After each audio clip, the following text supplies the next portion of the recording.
हे बघा, हे खालनं असं दिसतंय, इथं पार्किंग आहे, इकडं पार्क केली गाडी. चेतन, पार्किंगला किती रुपये घेतलं? 30 रुपये पार्किंग, 600 पर हेड एंट्री. आता एंट्री कुठे आहे विचारता आणला. ये इकडं. इथून वर गेल्यावर ते उलटा गरुड म्हणते, उलटा गेदाड बघणार आहे, जटायू. त्याची एक स्टोरी आहे मस्त रामायणातली, जाऊया बघायला. हे कसं आहे ना, विचारता ना एंट्री कुठून. हे कसं आहे ना, या लोकांचं साऊथला त्यांनी सगळं मॅनमेड करून ठेवलंय.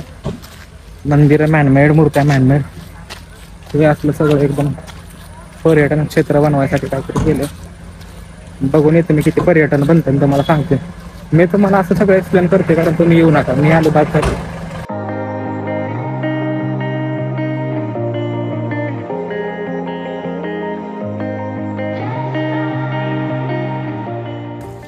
तर एंट्री केले 600 रुपये पर हेड. दोरीनं जायचं रस्सीनं. तर वर जायला कसं स्टेअर्सनं जायला माझं पाय दुखत होते ना आता, त्याच्यामुळे आम्ही हे बुक केलंय, विमान सिस्टीम. उडण खटवलंय मी ह्याला गेलतो ना, काय बोलतो गिरनारला, त्यावेळेस एक उडण खटवल्यात बसलो, आज एक उडण खटवल्यात.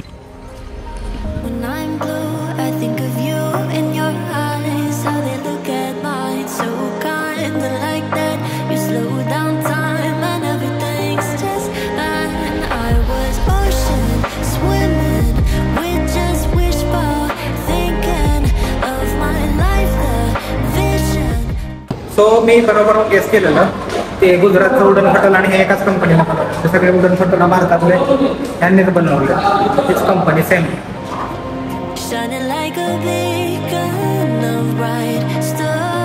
पुन्हा एकदा मी स्वर्गात यांचे उडण खटल आणि गुजरात नंतर आज मी परत इथं आलो. हे कुठे केरळ आहे, केरळामध्ये एकाच नाही 2 महिन्यात 2 वेळा उडण खटलामध्ये बसल्या. खाली बघ, खाली दाखव, खाली तिकडं.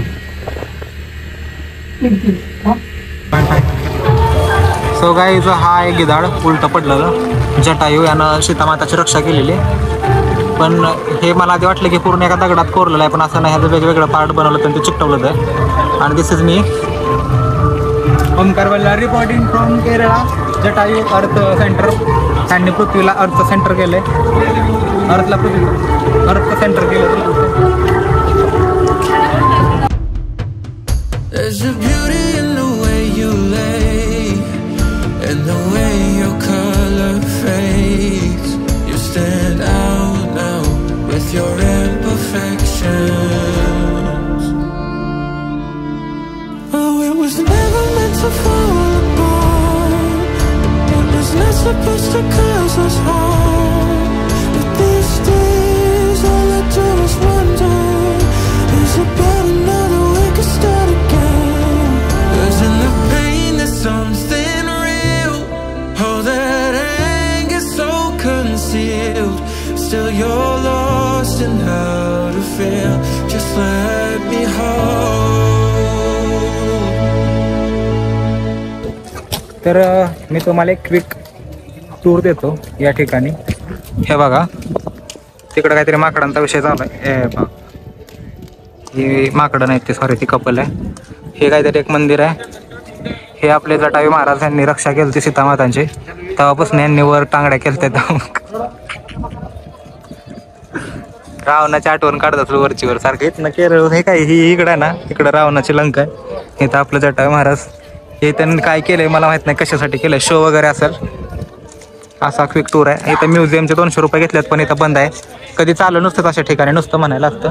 हे जटायू राम मंदिर ट्रस्ट, जटायू राम मंदिर ट्रस्ट.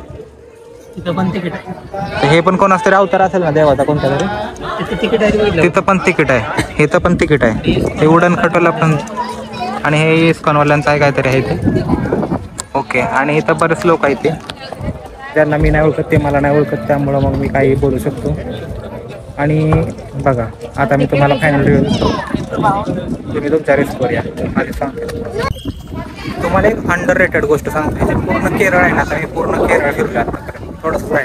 ह्याच्यानंतर मी तामिळनाडूमध्ये जाणार. मी ना मोलाची महागाईची गोष्ट सांगतो, तुम्ही आचरणात आणा, लक्षात ठेवा.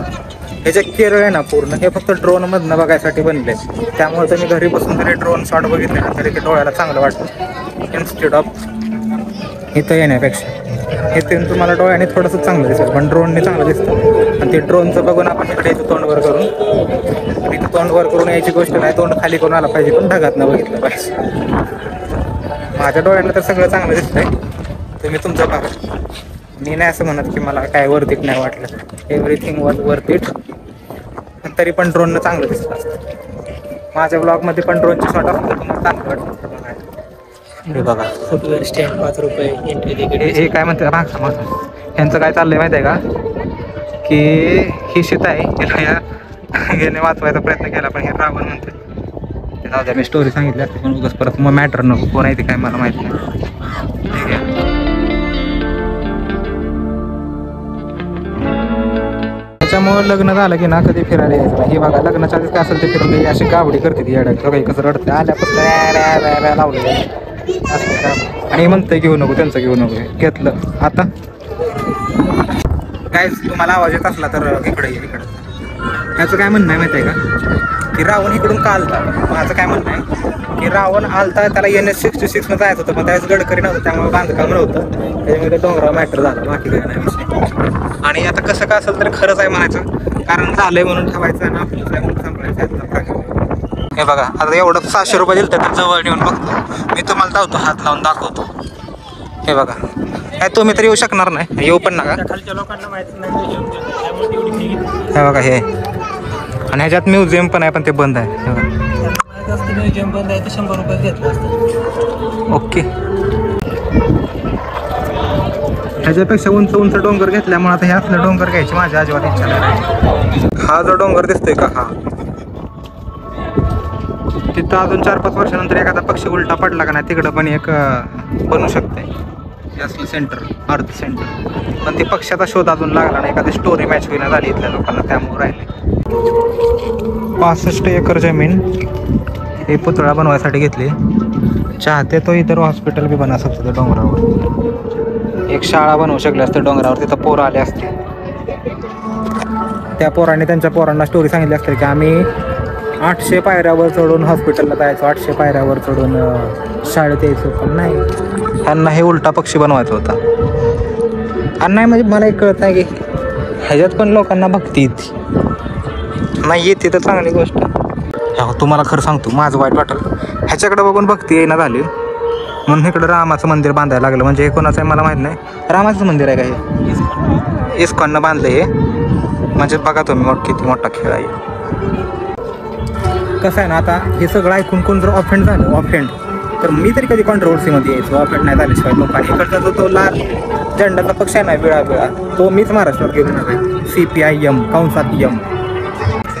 हे बघा इथं पाठीमागं काय लिहिलं आहे dedicated to women safety and honour. रावणापासून तर तो स्त्रियांची रक्षा करू शकला पण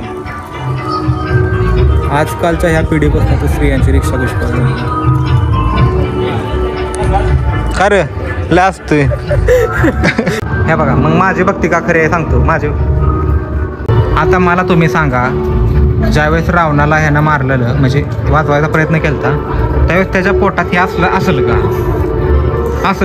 म्हणून मग मला पटत नाही. हे बघा असा विषय आहे इथं ह्यांनी बनवलेलं.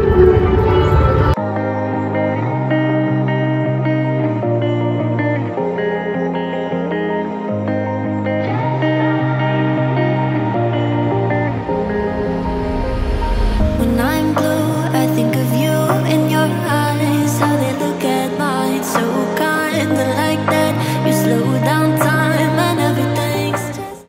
हो ओव्हरऑल सीन माहिती आहे का तुम्हाला. पाठीमागच्या साईडनं पंख होतं पण ह्या साईडचं हे पंख तोडलंय. समजलं का तुम्हाला. हे पंख तोडलेलं रावणानंच तोडलेलं ना रे. हां रावणानंच तोडलेलं. मी रामायण 4 वेळा ऐकलंय. मी आत्तापर्यंत किती पण क्रिटिसिझम केलं असलं ना एका गोष्टीला तुम्ही डिनाय करू शकत नाही. हे सस्टेनेबल टुरिझम मॉडेल नाही. हे बनवलं तर एवढं पैसे घालून 60 एकर जमीन घालवली त्यासाठी पैसा तर बेमाप घालवला असणार आहे. तर बघा हे काय होतं ना हे तर एक हॉटेल होतं ते हॉटेल पण बंद पडलं आहे. हे तर उडण खटोला चालू आहे कारण ते ह्यांची कंपनी मोठी आहे त्याच्यामुळे चाललं आहे ते. दुसरी गोष्ट ते पत्र्याचं आहे ना झिप लाईन लिहिले बघा इथं दिसतं इथनं त्या तिथपर्यंत, तर ते झिप लाईन होतं ती बंद पडले. आणि इथं एक हेलिपॅड पण आहे, मला वाटत नाही तर अमावस्या पौर्णिमा, हां तिथं आहे, अमावस्या पौर्णिमेला एखादं हेलिपॅड उतरत असेल. आणि हे सगळं डोंगर मस्त आहे म्हणजे ओव्हरऑल ते दगड वगैरे हे सगळ्या गोष्टी. पण हे जे बनवलं आहे हे सस्टेनेबल नाही. किती दिवस लोक याच्यावर अट्रॅक्ट होणार. ते काय ना कोणता तो बीच आहे वरकाळा बीच आहे ना, त्याच्या इटर्नल प्लॅनमध्ये हे पण लोकेशन येतं. म्हणून तिथं येणारे बीचवर जे लोक येते ना ते इकडे विजिट करायला. जस्ट काहीतरी 30-1 किलोमीटर अंतर आहे त्यामुळं. बाकी एवढं काही हे नाही म्हणजे असं की त्यावेळेसचाच गरुड इथं गिधाड पडलं इथं असं काय सीन नाही. हे नंतर बांधलेलं आहे ते पण असं कोरलं नाही दगडात, एक वेगवेगळं साचा बनवून त्याला चिकटवलं होतं एकमेकांना, असा सीन आहे पूर्ण.